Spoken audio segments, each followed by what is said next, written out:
만나면 좋은 친구 MBC.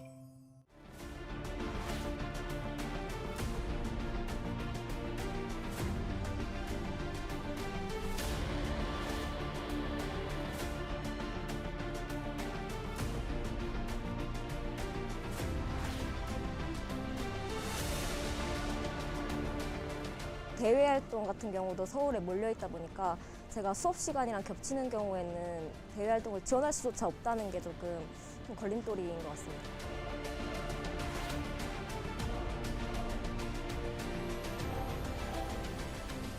지방대에 특혜를 주는 것 같지만 지방대 죽이기 정책이란 경쟁력 없는 대학의 퇴출 사업인 거지, 쉽게 말해서 구조조정하기 위한 작전인 거죠.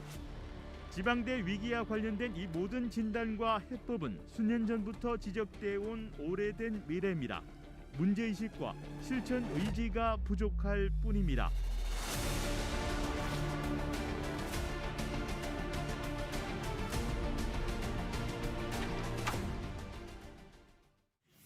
최근 고신대학교가 교직원들의 월급조차 제대로 못 주는 사태를 빚고 있습니다.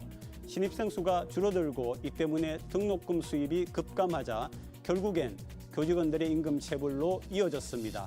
이런 사정은 고신대뿐만 아니라 부산 지역 사립대학 대부분이 겪고 있는 고민입니다. 오늘은 부산 사립대학 총장 두 분과 함께 관련 얘기 나눠봅니다.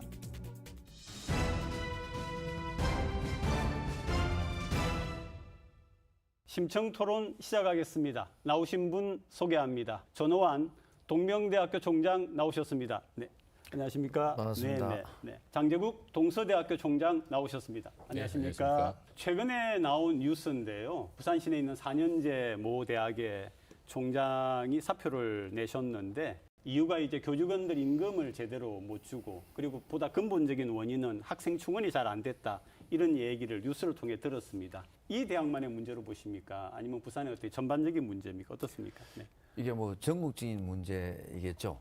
우리가 올해 출생자 수를 보면 미래가 이미 그건 뭐 예정된 미래이지 않겠습니까? 네네. 그래서 입학 정원은 그대로 거의 유지되고 있고 출생자 급감하니 이거는 뭐 학생을 모집 못하는 거죠.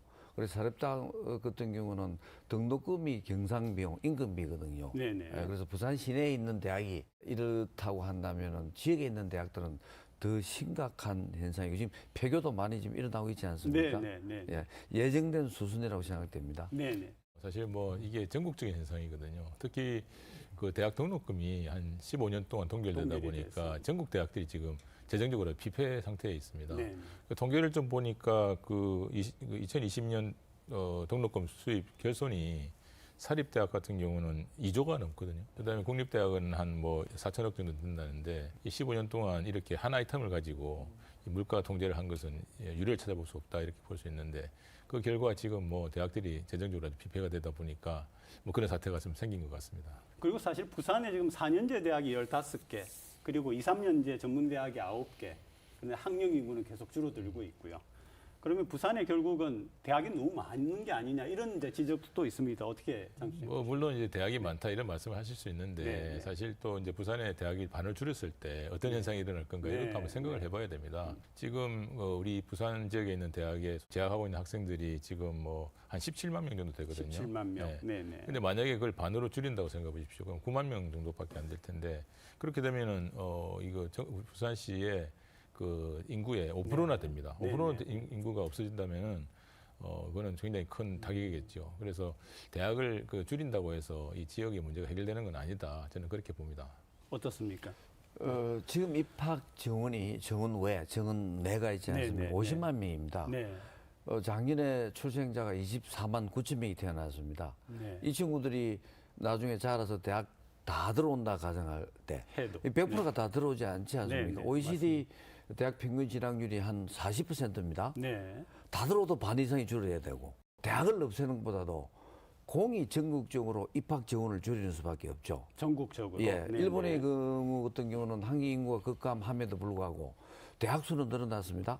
이게 대학의 입학 지원이 각 대학마다 줄였단 말씀입니다. 네, 네. 대학은 젊은이들의 어떤 문화 공간이기도 하지만 기술 혁신, 그 다음에 비평, 여러 가지 문화 확산, 문제 해결 이런 어떤 요람이지 않겠습니까? 네. 만일에 포항시에 포항 공과대학이 있는 거하고 대학이 없는 거하고 포항시의 어떤 삶의 생태계가 상상이 되십니까? 네, 위상. 대학은 그만큼 도시의 생태계의 가장 핵심적인 요소이기 때문에 대학을 없앤다는 것은 그 대학 전체의 삶의 생태계를 파괴하는 거하고 네네. 같은 겁니다. 예, 그래서 전국적으로 입학 지원을 줄여 나가자. 그게 네. 해결책이 아니겠나 싶어요. 그 2025학년도 그 네. 입학 정원을 줄이는 그 계획을 이제 대학들한테 제출하게 했는데 88%가 지방대에서 줄이는 걸로 이렇게 나와 있습니다. 네. 그래서 수도권 대학들은 정원을 줄이지 않고 지방대인들만 지금 줄이고 있는 상황이라서 여기서 불균형이 좀 일어난다고 보거든요. 그러나 이제 수도권 대학 총장님들 말씀을 들어보면 수도권도 지금 어렵다. 예, 수도권도 어렵다. 네네. 그렇기 때문에 정원을 줄였을 경우에는 재정이 보전이 되지 않으면 힘들다 이런 이야기들을 많이 하시기 때문에 참 정원을 이렇게 줄인다는 것도 상당히 어려운 문제인 것 같습니다. 제가 부산대학 총장 취임사에서 네네. 부산에 있는 국립대학 4개를 합치자 했습니다. 예. 네. 그게 미래가 많이 보이는 현상인데 부산 지역에 있는 국립대학 4개가 입학 지원이 10,000명입니다. 전국에 있는 거점 국립대학 위주로 한 도에 한 국립대학을 체제로 가면은 거기서 나오는 게 그러면은 몇만 명이 줄어들지 않겠습니까? 그러면 낙수 효과에서 중간 대학들이 살아갈 수 있는 거죠. 그래서 이게 보통 문제가 아닙니다. 재정 없이 지금 교수들 수는 정해져 있는데 학생 수를 줄여버리면 그 인건비는 어떻게 주냐. 이제 이런 여러 가지 문제이기 때문에 안 그래도 제가 들은 얘기가 이제 우리 장 총장님은 한국대학교육협의회 회장을 지금 맡고 네, 그렇습니다. 계시고, 그다음에 우리 전 총장님은 국립대학 총장을 하시고 지금 사립대학으로 네. 와 계시기 때문에 4개 국립대학을 통합하자. 근데 실제로 지금 같은 경우에 부산대하고 부산교대의 통합도 조금 어려움이 많지 않습니까? 지금 뭐 네. 거의 저는 된다고 봅니다. 아, 된다고. 네. 그 결과가 이번에 글로컬 대학 진입 때문에 이제 합쳐준다고 다 교수 회의에서 통과된 거 아니겠습니까? 다만 동문회에서 부산교대 동문회에서 반대하는데 동문회가 대학을 책임질 수 있는 건 아니지 않습니까? 네. 예, 그래서 제가 볼 때는 그게 이미 두 대학 간의 당사자가 합의를 봤기 때문에 저는 이는 가야 된다고 보고요. 우리가 시작하지 않고 이룰 수 있는 게 네. 있겠습니까? 국립대학 4개도 저는 언젠가는 저는 합칠 수밖에 없는 환경이 오고 시대적 소명, 사명이 올 거라고 봅니다. 결국은 지금 가장 많은 수를 차지하고 있는 것은 지방의 사립대학인데 이런 전반적인 구조를 어떻게 보고 있으십니까? 국가 재정이 허락한다면은 그만큼 이제 줄은 부분에 대해서 좀 보전을 해주는 해주고. 그런 예산을 좀 책정하는 게 좋은데 지금 뭐 대학들이 워낙 힘들다 보니까 지금 세수도 줄고 있고 네. 이렇게 해서 지금 사실은 그 예산을 확보하기는 굉장히 어려운 상황이기 때문에 이 현실적인 문제를 어떻게 해결해 나갈 것인가 이게 앞으로의 큰 관건이라고 생각합니다. 뭐 정부가 그동안에 이제 이 대학의 정원을 줄이기 위하여서 재정을 가지고 이래저래 노력을 한 부분도 있는데 기본적으로 학교들이 이렇게 덩치를 좀 키우는 방향으로 해왔지 슬림하려고 하는 그런 노력은 별로 없었다 이런 지적이 좀 있는 것 같습니다. 뭐. 저는 뭐 사실 그 지방대학 특히 슬림화하려고 굉장히 노력을 많이 했다고 봅니다. 부산에 있는 대학들만 해도 그 과거 5년에 비해서 한 2,000명 정도의 그 인원을 줄였거든요. 전체적으로. 예, 전체적으로. 네네.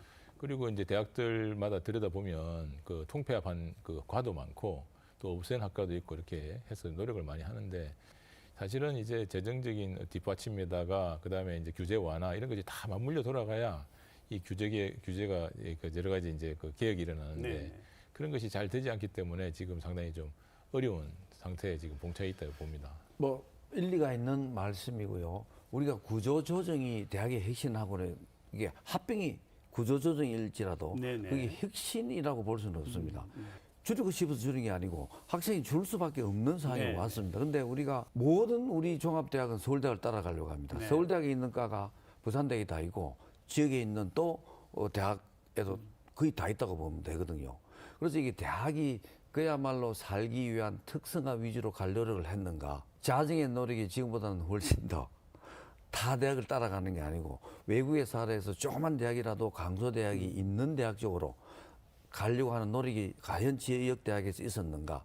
이게 이번에 글로컬 대학의 신호탄이거든요. 15개 대학이 이번에 선정이 됐는데 거기 나오는 핵심 내용만 교육부에서 차근차근 실천에 옮기더라도 우리나라의 대학 교육이 지역 대학의 혁신이 저는 충분하게 그 동력이 되고 재정만 정부에서 조금만 투입해 준다고 한다면은 가능성이 있다고 봅니다. 그럼 정부에서 하고 있는 글로컬 이 사업은 앞으로도 그대로 하면서 전체적인 대학, 특히 사립에 대하여서 규제 완화를 풀어주는 이런 그렇습니다. 방식으로 가면은 그래도 좀 회생이 가능하다. 그렇습니다. 그리고 네네. 또 하나 기대할 수 있는 것이 2025년까지 완성한다는 라이즈 체계라는 게 있습니다. 이게 네. 뭐냐면 지역에다가 연구재단 같은 걸 하나 만들겠다는 거거든요. 지금까지 대학들은 보면은 중앙정부에서 이제 하는 여러 가지 사업을 따기 위해서 중앙정부만 쳐다봤습니다. 그렇죠. 지방대학들이. 근데 라이즈 체계가 이제 완성이 되면은 그 지역에서 필요한 것을 할 수 있도록 되기 때문에 그 지자체에서 돈을 거기다 넣고 또 이제 중앙정부에서 거기 재정을 투입을 네. 해서 또 기업이 그 지역에 있는 기업들도 참여를 하면 아주 그 좋은 그 체계가 완성이 될 거라고 생각하기 때문에 그 체계를 좀 어떻게 완성도를 높여서 할 것인가 이게 굉장히 중요하다 생각하고 지역과 함께하는 지역 대학이 될 때 또 기회가 또 생긴다고 이렇게 생각합니다. 그 라이즈는 그 지역에 맞는 특성화된 대학을 양성하라는 거거든요. 네. 예, 그래서 저는 뭐 이 라이즈가 꼭 성공을 해서 특히 우리 부산시는 부산시장님은 이 라이즈를 우리 시군 사업으로 선정이 됐잖아요. 부산시만이라도 교육 중심, 교육 혁신, 그 다음에 도시가 성장하는 그런 도시가 라이즈를 통해서 저는 돼야 된다고 봅니다.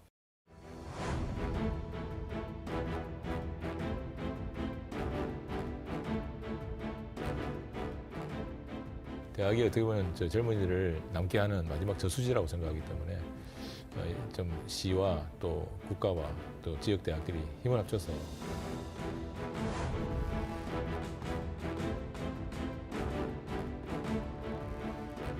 반도체가 지금 우리의 지금 4차 산업시대에 쌀이지 않습니까? 네.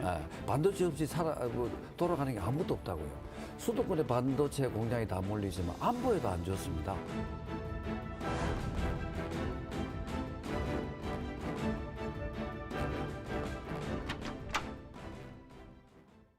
부산시장이 안 그래도 뭐 오래전부터 지산학 협력 이런 얘기를 해왔는데 지금 말씀하시는 라이즈하고는 또 다른 겁니까? 아니면 그 속에 포함이 되는 뭐 겁니까? 저기 라이즈 체계를 이야기하기 전부터 네. 이렇게 지산학에 대해서 이제 관심을 가지고 여러 가지 이제 산학 협력을 위해서 노력을 많이 하고 계신데 이게 뭐 하루아침에 이루어지는 건 아니니까 좀 이제 체감은 이제 못 하고 있지만은 뭐 그 방향은 완전히 맞는 것 같고요. 근데 참 안타까운 것은 많은 사람들이 이제 우스갯소리로 하는 이야기가 취업 난방 한계선이 판교라 그러거든요. 난방 한계선 판교. 네. 학생이 내려오는. 네, 그러니까 네, 그 네. 밑에는 이제 적당한 이제 취업할 만한 곳이 없다. 지금 부산에 있는 대학들을 보시면 학과를 보시면 굉장히 첨단 학과가 많습니다. 네. 그러면 이제 학생들이 원하는 직업군이 또 이제 첨단 직업군이 아니겠습니까? 근데 그런 부분이 이제 형성이 안 돼 있다 보니까 학생들이 이제 부산에서 졸업을 하더라도 서울 지역으로 또 이렇게 직업을 찾아서 나가는 그렇죠. 네. 그러다 보니까 또 유출이 되는 이런 현상이 있기 때문에 이 정말 그 지산학을 열심히 해서 이 지역에 많은 또 기업들을 유치하는 작업 이것들이 또 있어야 지역 그 대학들도 살아갈 수 있다고 이렇게 생각을 합니다. 지금 얘기하신 그런 부분에서의 말하자면은 좀 첨단 산업이라든지 이런 것들의 인재를 양성하는 그런 계획은 우리 부산 지방이 어떻습니까? 부산 중앙정부가 지금 생각을 네. 바꿔야 될 것 같습니다. 네, 네. 왜 반도체는 수도권에서만 해야 네. 됩니까? 반도체도 메모리 반도체가 있고 시스템 반도체가 있고 파워 반도체가 있고 그렇지 않습니까? 그렇죠. 그래서 이 지역의 학생들이 안 오는 이유는 양질의 일자리가 없는 겁니다. 그렇습니다. 지금 부산에는 뭐 그야말로 옛날에 자동차 부품, 그다음에 조선이라든지 우리나라 지금 산업을 1등으로 이룬 그 수출 기업들이 부산에 있지만은 네, 네. 지금 IT 관련 사람은 이 지역에 없지 않습니까? 네, 그렇습니다. 그러다 보니까 부산에는 특히 거기에 있는 체인 기업입니다. 그게 부품을 조달하는. 네.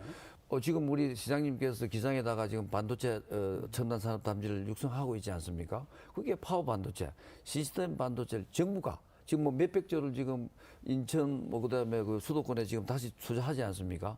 그거를 메모리 반도체는 거기 두고 네, 네. 나머지 반도체는 부산 제2의 도시 아니냐 말이야. 여기에 주가지고 여기에 대학 학생들이 졸업을 해서 또 학과가 가게끔 하면은 자연히 학생들이 부산에도 오지 않겠습니까? 네, 네. 그래서 양질의 어떤 일자리, 직업이 산업이 있어야 된다고 생각합니다.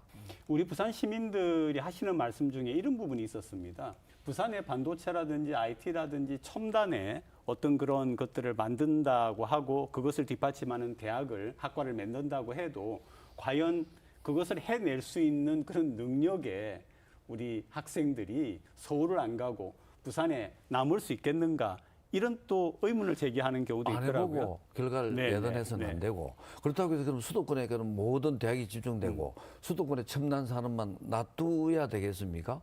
그래서 씨를 뿌려서 성장하게끔 우리가 만들어줘야 되지 않겠습니까?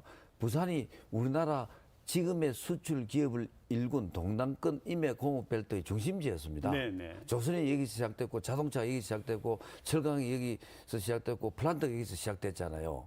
그런데 반도체라고 해서 못할 이유가 뭐가 네. 있습니까? 정부의 강력한 의지고 수도권 집중화를 오히려 막을 수 있는 네, 네. 양극화 갈 수 있는 그런 저는 강한 어떤 툴이라고 생각이 됩니다. 결과론적으로 보면 지금 이 지역에 인재가 없다 이런 말씀을 하시지만은 네. 사실은 보면은 우리나라가 지금 그 개발도상국에서 선진국 가는 과정에서 서울 지역을 중심으로 해서 집중적으로 투자를 해왔거든요. 네. 그 결과 지금 이제 대한민국이 이제 이렇게 성장을 했는데 이제는 좀 이제 그 지역으로 눈을 돌려가지고 지역을 육성을 해야 될 때가 되었다고 생각합니다. 왜냐하면 그동안 지역이 그 자발적으로 희생을 해왔거든요. 근데 이제는 이제 지역을 좀 더 육성할 수 있도록 그 서울 지역이 좀 희생할 필요가 있다. 저는 그렇게 생각하고요. 모든 대학이 똑같은 걸 할 수는 없지 않습니까? 그래서 역할 분담을 좀 해야 되는 게 중요하다 생각을 합니다. 그래서 우리 부산에 있는 대학 보면 비슷한 걸 많이 하고 있어요. 네, 네. 그래서 또 최첨단 분야라고 하면 또 그쪽으로 다 하는 경우가 있는데 이 부산에 있는 대학들이 좀 이렇게 의견 조정을 해서 특성화 분야를 또 이렇게 조정을 할 필요도 있을 것 같고요. 또 국립대학은 좀 더 이제 기초학문 쪽으로 이렇게 중심으로 해서 국가의 전략을 또 국가 장기적인 목표를 생각하면서 이렇게 그 인기 없는 그런 학문 분야도 계속해서 해 나가야 된다고 이렇게 생각을 합니다. 이렇게 자꾸 이제 첨단 또 취업 이런 생각을 하다 보니까 소위 인문학이나 기초과학이나 기초학문에 대한 것이 대학의 중요한 사명 중에 하나인데 뭐 서울은 좀 남아있다 해도 지방에는 거의 없고 폐과가 됐다는데 이건 또 어떻게 보십니까? 그게 좀 전에 우리 장 네, 총장께서 말씀하신 대로 국립대학에서 기초연구부터 그다음 미래 관련 어떤 하는 게 맞고 사립대학은 학생이 안 올 경우에는 당장 경상 비용이 안 나오지 않습니까? 그러니까 이 시대에 필요한 학과 연구 중심이라기보다 네, 네. 교육 중심으로 체질 개선하고 자기만의 대학으로 성장할 수 있는 그걸 스스로 혁신해야 살아남지 않겠나 그런 생각입니다. 지금 그 두 분의 말씀 속에 역시 가장 어려운 것 중에 하나가 재정 문제이고요. 그동안 뭐 지방뿐만 아니라 사실은 서울에 있는 대학들도 재정을 메꿔온 부분 중에 하나가 외국 유학생 아니었습니까? 지금은 외국 유학생이 우리 한국으로 혹은 부산 지역으로 오는 게 좀 숫자가 어떻습니까? 2027년까지 이제 30만 명 유학생을 유치를 하겠다. 30만 명 유치하겠다. 이렇게 이야기를 네. 하고 있습니다. 그래서 아마 많은 대학들이 이제 외국인 유학생을 유치하기 위해서 노력을 많이 할 텐데 이제 문제는 이제 어떻게 양질의 유학생들을 데리고 와서 잘 교육시켜서 정착하게 할 것인가 하는 그런 과제는 남아 있는데 이것도 아마 우리 대학들이 풀어야 될 과제인 것 같습니다. 지금 유학생 숫자가 한 16만 명 정도 됩니다. 네. 전국에 그걸 이제 2배로 늘리겠다는 거고 네. 또 유학생 유치의 이제 문제점은 우리가 언어 문제가 있습니다. 네, 어느 문제가. 그래서 네. 우리는 쉽지만 외국인들이 한국어를 이래 학문을 할 정도 배우기가 참 어렵다 그래요. 그래서 이제 그걸 가감히 교수들도 자기 스스로 강의를 영어로 할 수 있는 영어 트랙을 쉽게 받을 수 있거든요. 그렇죠. 예, 그래서 우리 대학이 퀄리티 컨트롤을 할 수밖에 없지 않겠나 이런 생각을 해봅니다. 그 벚꽃 피는 순서대로 대학이 없어질 거다. 여기에 대해서는 어떻게 생각하시나요? 이제 그게 뭐 일어나고 있잖아 지금 사실. 저는 근데 수도권 총장님들 만날 때마다 네. 농담을 하는 이야기가 있습니다. 네, 네. 요새 네. 기후 변화가 있어가지고 꼭 남쪽에서부터 벚꽃이 피는 것은 아니다. 어디서 조심하시라. 내가 이런 말씀 하셨거든요. 근데 우리가 이제 뭐 지방대학은 어렵다고 해서 낙심할 필요는 없다고 봅니다. 네. 나름대로 여러 가지 역량들이 다 있기 때문에 거기다가 그 개혁을 일으키고 그 획기적인 또 아이디어를 활용한다면은 저는 희망이 있다고 보거든요. 그래서 반드시 이 기후 변화가 있기 때문에 북쪽에서부터 벚꽃이 피도록 우리가 한번 노력해봐야 되지 않을까. 재밌는 이런 생각을 말씀이고요. 합니다. 네, 네. 왜 민간은 유유부지에 땅을 사서 네. 아파트를 지어서 돈을 버는데 대학의 유유부지는 왜 그런 사업을 못 하느냐? 네. 그 뭐 학과도 통폐합을 하면은 장비도 또 모델링도 해야 되고 또 새로운 학과를 하려면 새로운 교수도 뽑아야 되고 다양한 있지 않겠습니까? 네네. 그래서 요즘은 수익 사업을 해서 교육과 연계되는 수익 사업입니다. 수익 사업을 해서 그 재정을 그 대학의 재정으로 넣을 수 있게끔 하는 게 진정한 규제 완화가 아니겠나. 동명대학교 땅에 커피 스타벅스를 지어줬습니다. 네, 그 앞에 네, 스타벅스. 네, 네, 네. 부산에서 매출 1등입니다. 우리가 그걸 16% 가까이 이제 봤는데 네. 컨텐츠만 좋으면은 어디든지 뭘 하도 우리가 잘할 수 있다는 어떤 레슨 아니겠습니까?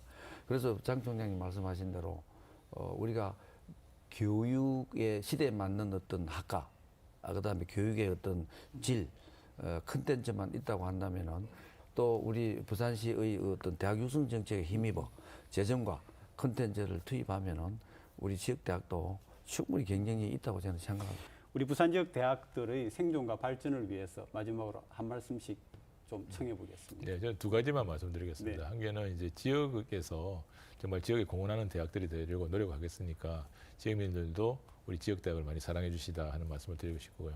두 번째는 이제 우리 대학들 간에도 좀 상생을 하기 위해서는 협력을 할 시대가 되었다고 생각합니다. 지금은 굉장히 경쟁만 하고 있거든요.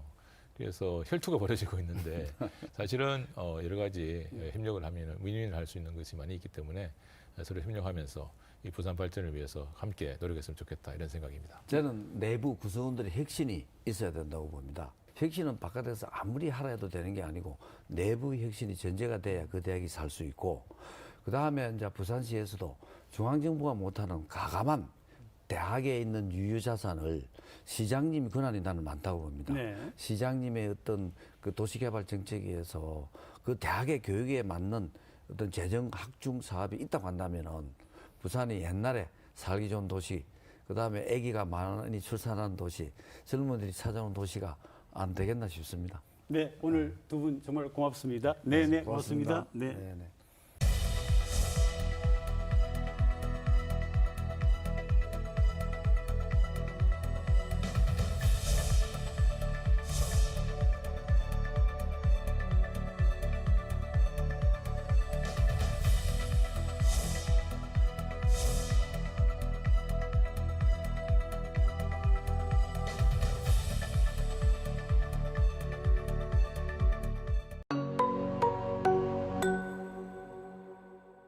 한 주간 주요 뉴스를 분석해드리는 뉴스앤 이슈 부산시의회 이준 의원, 서전 의원 두 분 함께합니다. 어서 오시죠. 네. 최근 노후 목욕탕에서 발생한 폭발 사고로 23명이 다쳤습니다. 지은 지 30년 넘는 오래된 목욕탕들이 화재 등 위험에 노출돼 있습니다. 영상 보고 얘기 나누겠습니다. 4층짜리 목욕탕 건물에서 시뻘건 화염과 함께 폭발이 일어납니다. 그런데 큰 불길이 잡힌 20분 뒤쯤 더 큰 2차 폭발이 발생했습니다. 근처에 있던 사람들이 폭발의 충격으로 튕겨져 나가고 현장은 순식간에 아수라장으로 변했습니다. 억수로 소리 크고 또 한참 있다가 또 소리가 팡팡팡팡 이렇게. 부상자 가운데 소방관 2명은 얼굴에 2도 화상을 입는 중상을 당했습니다. 지하층에 있던 보일러실 연료 탱크가 화재로 인한 고열로 폭발한 것으로 추정됩니다. 1층 보일러실로 연결되는 이 유류 탱크는 33년 전 건물 사용 승인을 받은 이후 단 한 번도 교체된 적 없는 것으로 파악됐습니다. 감식단은 유류 탱크 연결 배관이 모두 파손돼 있던 것을 확인하고 여기서 기름과 유증기가 새어나갔을 가능성을 조사 중입니다. 사고가 난 목욕탕은 수용 인원 100명 미만의 소규모 사업장인데 다중 이용업소에 해당하지 않아 2년에 한 번 소방 안전교육 의무도 없고 매년 정기 안전점검을 받을 필요도 없었습니다. 부산 지역 목욕탕 710여 곳 가운데 절반 가까이가 이처럼 지어진 지 30년 넘은 노후 시설인데다 화재에 취약한 기름 보일러를 쓰는 곳도 전체 15%인 109곳에 달합니다. 열흘 전이죠. 9월 1일에 목욕탕 폭발 사고가 일어나가지고 23명이 중경상을 입었는데요. 목욕탕 폭발이라고 하는 말 자체가 좀 의아합니다. 이제 지난 1일에 동구 좌천동에 위치한 네. 목욕탕에서 폭발이 있었습니다. 굉장히 큰 굉음이 들렸고 신속히 이제 출동한 소방 인력이 잘 진압했다라고 생각을 했습니다. 네. 그런데 갑자기 2차 연쇄 폭발이 생기면서 소방관 10명, 그리고 공무원 4명, 시민 6명을 포함해서 경찰 인력까지 네, 23명이 부상을 크게 입었죠. 그래서 소방본부에서 감식을 진행했습니다. 1차 감식, 2차 감식까지 진행했는데 아직까지 정확한 원인을 규명하지는 못했고 추정한다고 합니다. 이제 연료 탱크에 크랙이 있었고 그리고 연료 탱크에 기존에 경유 2,000리터가 있었는데 586리터만 남아 있었다고 해요. 네. 그래서 한 1,500리터가 이제 응집했다가 폭발을 한 게 아니냐라는 추정을 하고 있다고 합니다. 그나마 다행스러운 것은 이날 해당 목욕탕이 영업을 하진 않았다고 합니다. 그래서 더 많은 인명 피해로 이어지지 않은 것은 우리가 불행 중 다행으로 해석할 수 있겠다고 생각합니다. 그런데 이 건물이 화재 관리 의무 대상에서 제외되어 있었다. 이건 또 무슨 말입니까?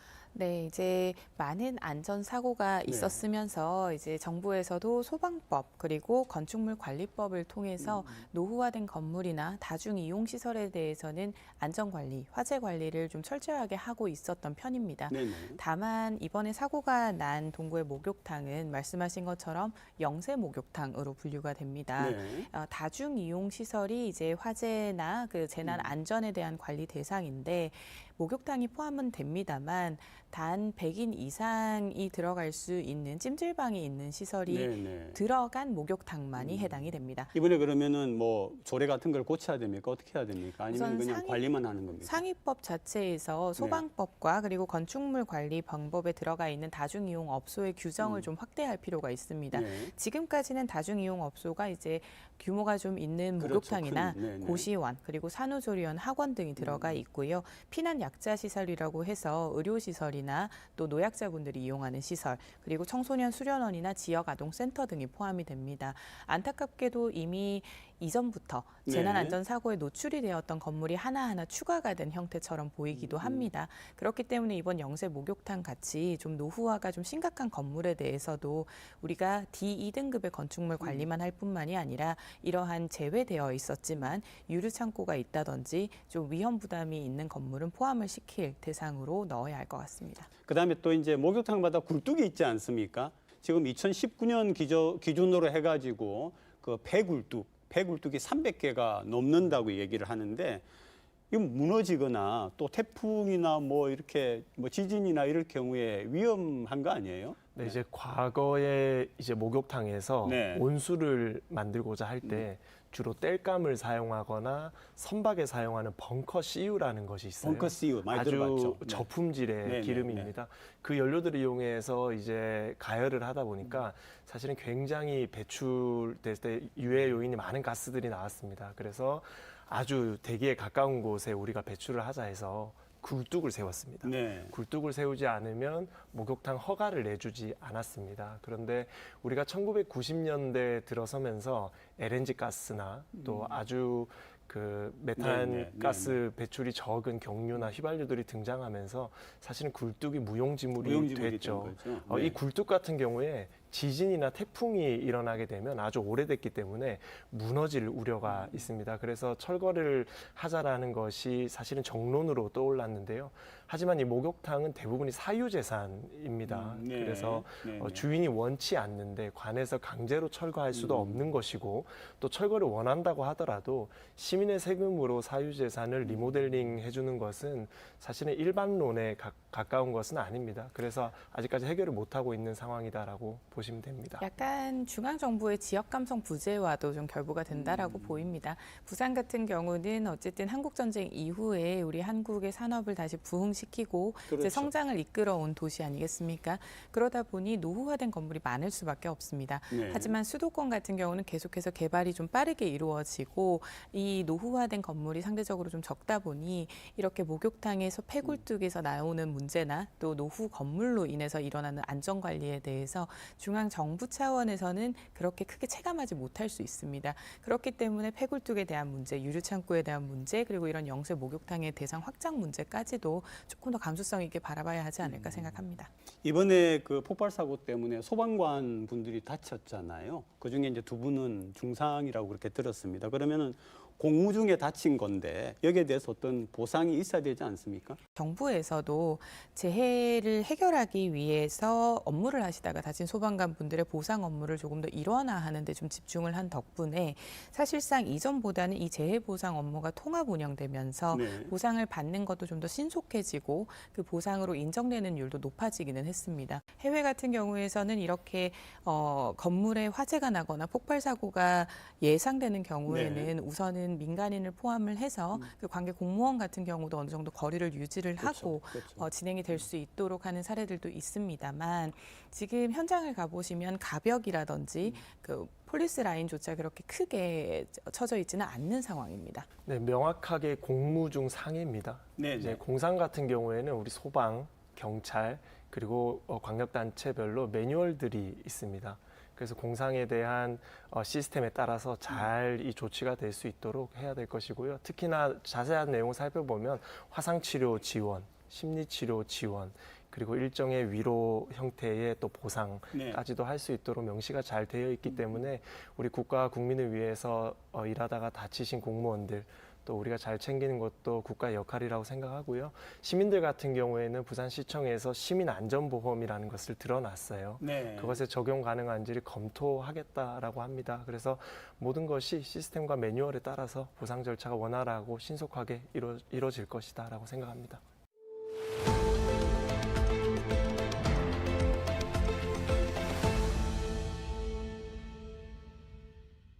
지난해 부산 지역 출생아 수가 10년 만에 절반으로 급감했습니다. 올해는 이보다 더 줄어들 거라는 전망입니다. 지난 한 해 부산에서 태어난 아기는 14,134명으로 사상 최저치를 기록했습니다. 출생아 수는 지난 10년간 꾸준히 감소세를 보였는데 10년 전 2만 8천여 명과 비교하면 절반 수준으로 떨어졌습니다. 부산 내에서도 고령 인구가 많은 원도심 지역을 중심으로 저출산 현상이 두드러졌습니다. 부산의 합계 출산율은 중구가 0.46명으로 가장 낮았고 금정구와 사상구, 남구 순이었습니다. 고령화라든지 생산 가능 인구의 어떤 감소, 그거로 인한 어떤 경제적인 추락이 예상이 되는 뭐 이런 부분에 더 큰 위기감을 가져야 되지 않을까. 앞으로 전망도 밝지 않습니다. 올해 상반기 기준 부산 출생아 수는 6,700여 명으로 전년 동기 7,400여 명보다 8.6% 줄어 앞으로도 인구 절벽 현상은 심화될 것으로 보입니다. 올해 그 상반기에만 지금 그 부산의 인구가 6천 명이 줄었다라고 합니다. 이런 우리 부산에 대하여서 부산 시민을 대표하는 우리 시의원 입장에서 어떻게 보십니까? 우선 저출생 고령화라는 전 세계가 직면하고 있는 문제에서 발생을 하는 부분이다 보니 아무래도 막을 수 있는 부분이 좀 한계가 있을 겁니다. 하지만 부산 같은 경우는 이게 청년 인구에서의 외부 유출이나 가족 단위의 외부 유출도 좀 심각해지고 있다 보니 이 저출생 고령화와 외부 유출까지 그래서 인구에 대한 감소가 더욱더 심각하게 파장을 일고 있는 상황입니다. 전년도 기준으로 1만 명 이상이 유출이 되었는데 올해도 그 숫자가 넘어갈 것으로 좀 보이는 상황이고요. 이 대책에 대해서 지자체가 좀 다양한 방법으로 논의를 해야 할 것으로 보입니다. 네, 이제 인도와 이집트 같은 개도국들을 제외하고는 선진국들이 다 통상적으로 겪고 있는 것이 저출산입니다. 우리나라 같은 경우는 OECD 국가 중에서 최하위권입니다. 뒤에서 1등입니다.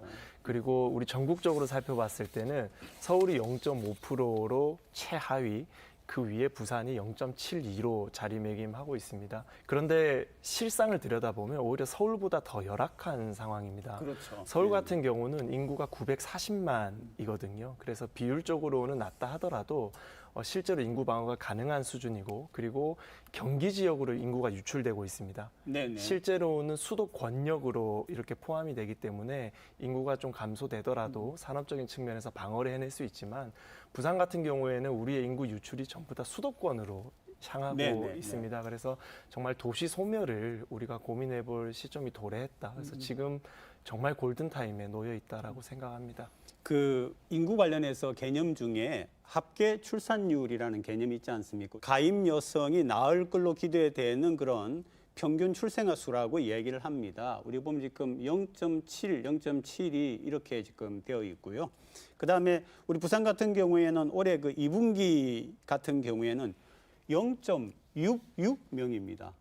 정말 그 놀라운 그런 숫자인데 정확한 원인을 우리 부산시나 부산시 의회에서 좀 파악을 하고 있는지. 우선 이 인구 정책 차원에서 자연 감소를 최대한 막기 위해서 이 출생률 자체에 대한 관리는 필수적으로 이루어져야 할 것입니다.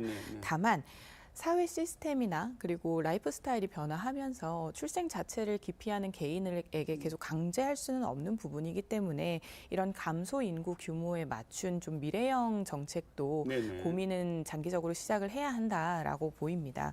우선 2006년도부터 시작을 해서 국가에서는 저출산 자체에 대한 대책 예산이 50조가 넘게 이미 투여가 됐습니다. 이 2006년부터 시작한 국비와 지자체 모든 예산이 포함된 이 50조라는 규모가 계속해서 직접 지원과 간접 지원으로 나누어져서 진행이 되고 있는데 이 부분에 대해서도 간접 지원에 대한 비율, 즉 환경 조성이나 주거 일자리에 대한 부분과 직접적으로 출산과 보육, 돌봄, 휴직에 대한 부분에서 비율적인 측면에 대한 효율성도 좀 따져보아야 하고 이제는 약간 수술대에 한번 올려서 짚어볼 단계가 되지 않았나라고 생각합니다. 네, 사실은 저출산이라는 것이 일어나는 이유가 굉장히 융복합적입니다. 한 가지 이유가 아닙니다. 뭐 예를 들어서 부동산 가격의 상승, 일자리의 감소, 그리고 맞벌이 부부들의 증가, 육아 비용도 많이 지출되게 되고요. 그런데 우리보다 먼저 저출산을 겪고 극복했던 나라들의 사례를 좀 살펴보면 미국 같은 경우는 아시아인들의 이민 정책을 통해서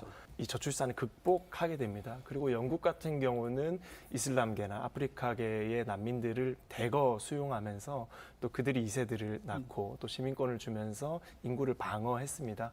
하지만 우리나라 같은 경우에는 단일 민족이고 또 이 우리 순수 혈통에 대한 아직까지도 그런 이데올로기가 있는 국가이기 때문에 그런 진보적인 정책을 대입하기에는 아직 조금은 무리가 있어 보입니다. 그래서 돌파구를 마땅히 찾지 못하고 진보 진영, 보수 진영 따지지 않고 몇십조 원의 돈을 쏟아부어도 지금 효과가 없는 그런 실정에 있다고 진단합니다. 그러니까 아까 얘기 중에 간접 지원 또 직접 지원 이런 이제 비율도 문제가 있고 아마 그 지원의 구체적인 내용도 문제가 있으니까 수술 때 올리자 이렇게 이제 좋은 얘기를 해주셨는데 그 실효적인 아이디어가 조금 있으신가 좀 궁금하긴 해요. 저출생의 예산 범위부터 좀 다시 잡아야 하고 이 부분이 연관되어 있는 여러 사회적 요인들이 소요가 됐던 이런 예산들이 얼마나 효과가 있었는지부터 다시 사실은 검사가 필요합니다. 이 정책의 실효성이 분석이 되지 않은 상태에서 계속해서 예산만 투입하는 부분은 반복적인 사업의 연속이기 때문에 크게 효과가 없을 수 있습니다. 앞서서 이준호 의원님께서 해외 사례들을 좀 말씀을 주셨는데 사실 서양의 사례를 이런 동양의 문화에 녹이기는 좀 어렵습니다. 결과적으로는 조금 다양한 가족의 형태와 그 문화까지도 확산이 되어야 되는데 이것은 사회적 인식이 동반되어야 되는 부분이라 시간이 좀 걸릴 것으로 보입니다. 서 의원님한테 질문 하나 좀 하고 싶습니다. 제가 잘 모르는 부분이 되어가지고 지금 현재 정부가 그 난자 냉동을 지원해주는 정책이 있답니다. 그런데 누구에게 지원을 하느냐 하면은 결혼한 여성에게. 그러면 우리 한국 같은 경우에 지금 30대 후반 중반을 넘어서도 아직 그 배우자를 찾고 있는 그런 여성 같은 경우에도 굉장히 그런 걸 필요로 하는 분들이 많을 텐데. 이게 지원이 안 된다는 거죠. 우선은 난임 부부에 대한 지원 사업을 말씀을 주신 것 같습니다. 그러니까 결혼을 한 상태에서 자녀 계획을 가지고 있지만 그리고 출산의 의지가 있지만 그러니까 현실적으로 물리적으로 조금 어려운 부분을 이제 국가가 지원을 해줌으로써 출생률에 조금이라도 도움이 되게끔 해주는 정책인데요. 이 난임 부부에 대한 지원을 왜 결혼한 사람에게만 적용을 해야 하냐라고 네네네. 하신다면 이 우리나라의 지금 모자보건법, 즉 상위법입니다. 여기에서 규정하고 있는 것이 기혼 여성에 대한 부분이기 때문이고 도덕적으로 그리고 문화적으로 우리나라에서는 이 출산이라는 것이 혼인이 항상 바탕이 되어야 되는 부분이다 보니 그래서 이렇게 혼인신고를 하지 않은 경우에는 또 사각지대에 빠지게 되는 이러한 부작용은 있는 상황입니다. 기혼이 아닌 분들에게 미혼자들에게 난임 지원을 했다가 결혼을 하지 않으신다면 출산을 하지 않으신다면 예산을 환수받을 것인가요? 그래서 저는 굉장히 상식적이고 기본적인 원리에서 기혼하신 분들에게만 지원을 하는 것이 맞다라고 생각합니다.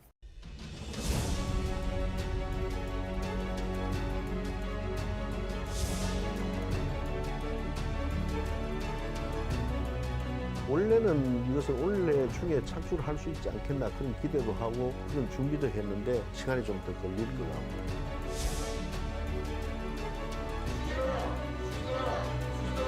지역 갈등 운영하면서 추진하기가 쉽지 않다고 토로하는 정부에서 과연 그게 더 늦어지면 그 시기에 제대로 이 과제를 추진할 수 있겠습니까?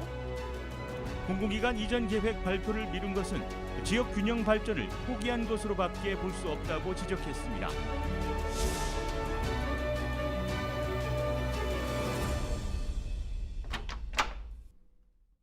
올해 2차 공공기관 이전 발표가 이미 물 건너갔고 산업은행 부산 이전도 난항입니다. 산업은행 노조의 반발이 예상보다 더 거센데요. 이 얘기 나눠보겠습니다. 희망 고문. 이게 지금 우리 부산 시민들에게 딱 맞는 얘기 같습니다. 뭐 연내에 2차 공공기관 이전 계획을 발표한다 했다가 결국은 안 되는 것 같은데 이게 뭐 내년 총선 때문에 소우를 의식한다 이런 얘기가 있더라고요. 뭐 그런 차원은 아니고요. 네. 민주당의 협치가 필요한 차원입니다. 지금 민주당이 국회에서 거대 야당이거든요. 이 산업은행이 부산으로 이전해 오려면 산업은행 법이 개정되어야 됩니다. 네네. 산업은행 법에는 본사를 서울에 두도록 명시 규정하고 있습니다. 그것을 부산에도 둘 수 있다로 개정을 해야 되는 것이죠.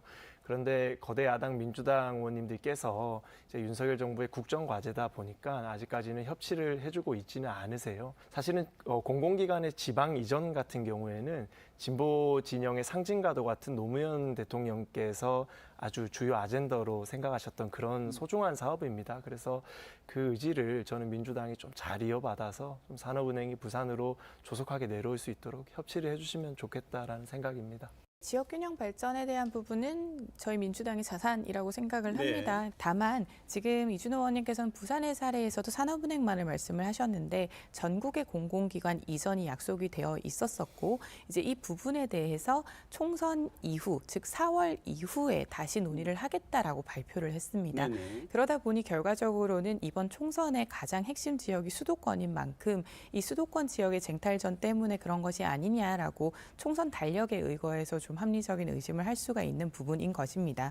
윤석열 정부에서도 대통령 공약에서 지방시대라는 부분을 강조를 했을 때 그렇죠. 굉장히 큰 기대가 있었고 가장 관심을 많이 가지고 있었던 영역이기는 합니다. 이 지역균형 발전을 위한 공공기관 이전 같은 경우는 조금 더 강제적으로 강압적으로 빠르게 신속하게 초반에 이루어져야 할 필요성이 있습니다. 그래야 국정이 운영되는 중간 과정에서 안정화시킬 수 있기 때문입니다. 민주당 지금 정책위 의장을 김민석 의원이 맡고 있는데 김민석 의원이 산업은행이 있는 곳에 지역구 의원이지 않습니까? 그러니까 이제 우리 그 부산 남구의 박채호 의원이 이야기하기를 반대를 강하게 하고 있지만 정책위 의장으로서 반대하는 건 아니고 그 지역구 의원으로서 반대를 하는 거다. 이렇게 해서 그 반대가 큰 영향은 없을 거다 이렇게 말하는데 사실 보고 듣는 사람들은 그렇지는 않거든요, 느낌이. 네. 물론 정책위 의장이라는 그 직함을 가지고 있는 분께서 이렇게 스피커로 나가는 목소리가 무게감이 있을 것이라는 것은 사실이고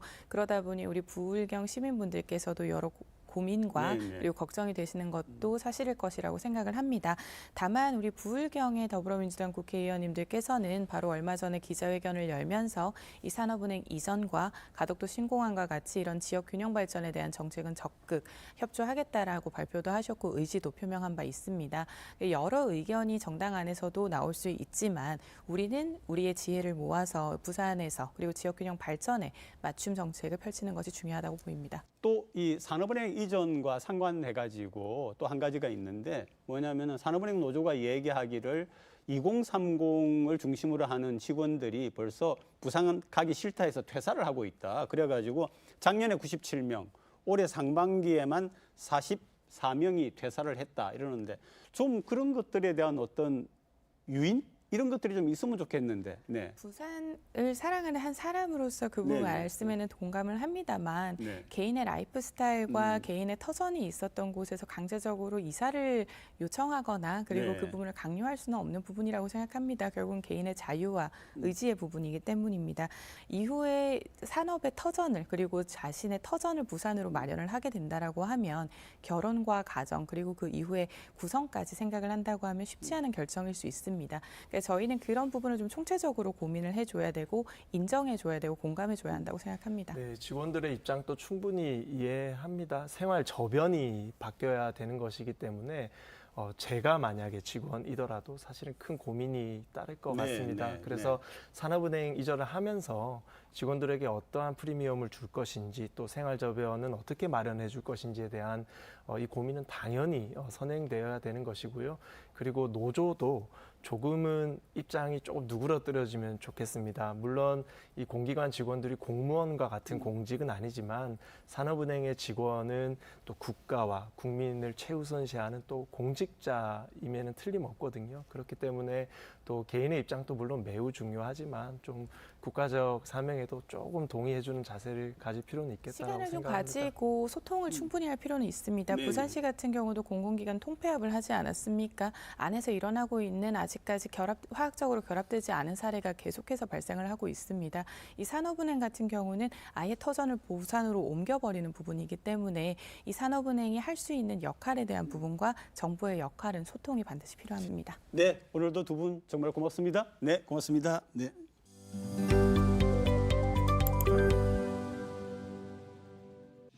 지난달 부산 지역 소비자 물가 상승률이 석 달 만에 3%대로 재진입했습니다.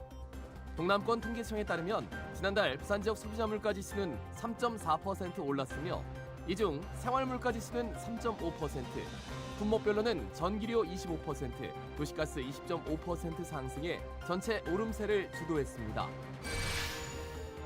2년간 부산의 주택 공급 물량이 급감해 향후 주택 부족 사태가 우려됩니다. 한국부동산원 등에 따르면 부산의 경우 올 하반기에는 공동주택 19,135가구가 입주할 예정이지만 내년에는 1년간 입주 예정 물량이 15,537가구로 줄어들고 2025년 상반기에는 7,127가구에 그칠 것으로 전망됐습니다. 다음 달 4일 개막하는 부산국제영화제의 상영작 예매 일정이 공개됐습니다. 개폐막식 입장권 예매는 오는 20일 오후 2시부터 온라인으로 시작되고 25개 상영관의 일반 상영작은 22일 오후 2시부터 동시에 진행됩니다. 영화제 사무국은 온라인 예매 자녀분이나 취소 입장권은 현장에서도 예매가 가능하다고 밝혔습니다. 낙동강 하구를 국가도시공원으로 지정하기 위해 부산시가 전담부서를 설치하고 올 연말부터 이를 본격 추진합니다. 국토교통부가 지정하는 국가도시공원은 국가에서 예산을 지원하고 관리하는 공원으로 부산시는 사하구 을숙도 생태공원과 강서구 맥도 생태공원 일대를 국가도시공원으로 지정받기 위한 용역을 진행하고 있다고 밝혔습니다. 내일 수시 접수를 시작으로 내년도 대입 일정이 본격화됩니다. 지난 대입에선 부산의 대표적 국립대학마저 100% 신입생 충원을 못했습니다. 더 큰 걱정은 부산 지역 대학들의 신입생 충원율이 계속 낮아질 거라는 사실입니다. 원인은 대학과 정부 모두에 있습니다. 머리 맞대고 미래를 내다보는 구조혁신을 해야 합니다. 오늘도 시청해 주신 여러분 대단히 감사합니다. 다음 주 일요일 다시 찾아뵙겠습니다. 고맙습니다. 네. No, I'm not colorblind. I know the world is black and white.